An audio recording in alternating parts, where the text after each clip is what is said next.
Assalamualaikum warahmatullahi wabarakatuh. Selamat pagi anak-anak bunda. Hari ini kelas 5 kita belajar Al-Quran hadis. Nah, hari kemarin bab 1 tentang pembelajaran surat Al-Kafirun kita sudah selesai. Hari ini kita akan belajar tentang surah Al-Ma'un. Ada berapa surat Al-Ma'un? Ya, benar, ada 7 ayat. Nah, siapkan dulu bukunya. Boleh nih dicatat penjelasan Bunda, boleh. Nanti ketika sudah selesai pembelajaran, nanti kita ada PH kayak seperti kemarin. Nanti Bunda buatkan soal ya. Jadi siapkan dulu buku dan pensilnya. Sudah siap belum? Nah, oke. Dengarkan baik-baik ya. Kita akan belajar tentang isi kandungan atau sebab turunnya surah Al-Ma'un. Jadi kemarin tahu ya kenapa surat Al-Kafirun turun, masih ingat? Oke, sekarang kita belajar tentang surah Al-Ma'un. Kenapa surah Al-Ma'un itu turun? Nah, udah cerita ini. Surah Al-Ma'un Al-Ma'un dulu. Al-Ma'un itu artinya barang-barang yang berguna.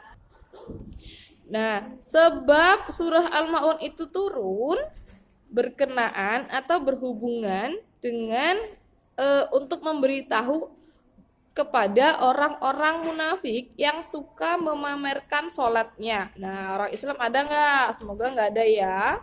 Nah, jadi surah Al-Ma'un itu turun berkenaan atau berhubungan dengan orang-orang munafik yang suka. Oke, Bunda lanjutkan.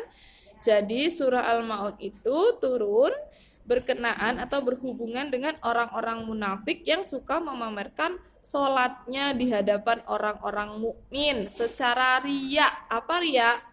Riya itu artinya suka pamer, sombong, ya, ingin dipuji oleh orang. Nah, itu tidak boleh, termasuk mendustakan agama. Nah, kemudian di surah Al-Ma'un mengajarkan kita tentang ciri-ciri orang yang mendustakan agama. Ada 5 ciri-ciri orang yang mendustakan agama.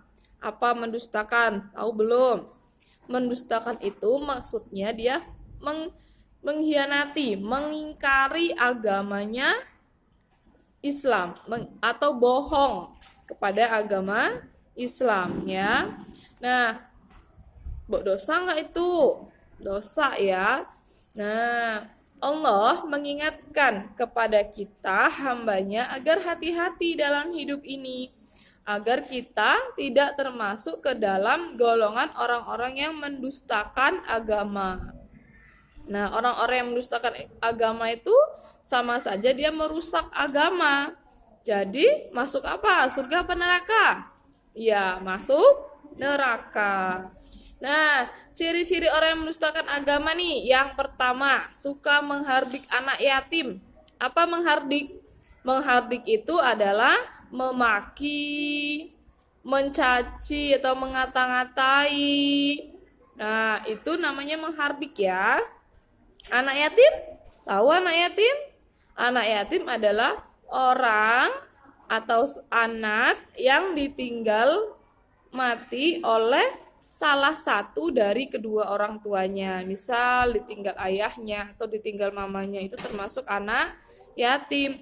Jadi jika mengaku orang Islam, dia tidak boleh atau tidak boleh menghardik anak yatim.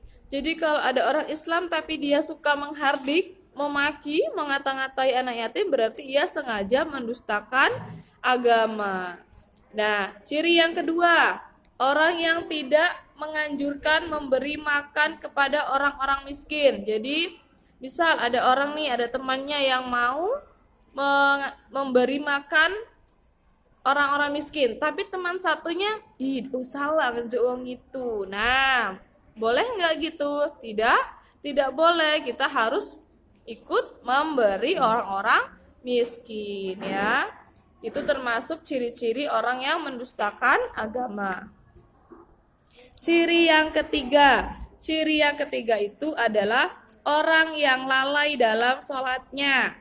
Nah, sholat itu adalah tiang agama, ibadah yang menjadi tiang agama Islam karena wajib dikerjakan oleh umat Islam. Kenapa sholat itu wajib? Karena ibarat kunci untuk kita masuk surga.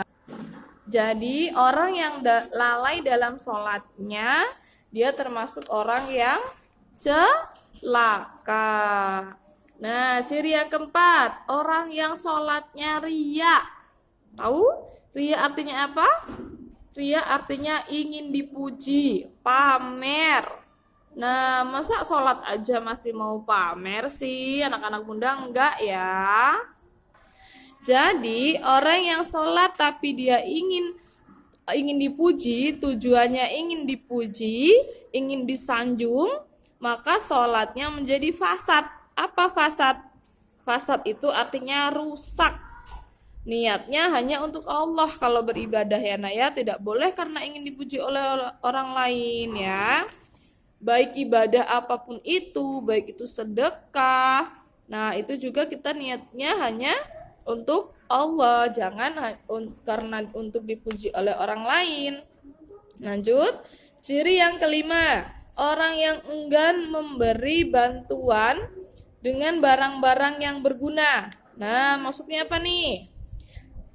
Orang yang enggan memberi bantuan itu termasuk orang-orang yang mendustakan agama.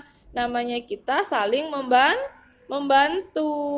Misalnya nih, orang itu sudah kaya, kita sedekahkan lagi uang. Apakah orang kaya itu dia membutuhkan uang?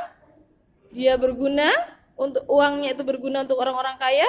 Nah, kita lebih baik mengasihi orang yang tidak mampu karena lebih berguna ya nak ya. Kemudian itu adalah ciri yang kelima. Jadi orang yang enggan memberi bantuan dengan orang-orang yang dengan barang-barang yang berguna. Nah, hikmah dari pembelajaran kali ini nak adalah orang yang menyayangi anak yatim nanti kelak di surga dia akan ditempatkan berdekatan dengan Nabi Muhammad SAW. Ayo, siapa yang mau? Nah, anak-anak bunda pasti banyak yang mau ya. Makanya kita harus saling menyayangi anak yatim. Baiklah, itu saja penjelasan dari bunda. Anak-anak bunda nanti ada yang menulis ya. Nanti bunda kirimkan tulisannya. Terima kasih, semoga penjelasan bunda mudah dimengerti. Jika ada yang ditanyakan boleh ya. Terima kasih anak bunda, semangat belajarnya, tulisannya yang rapih ya. Assalamualaikum.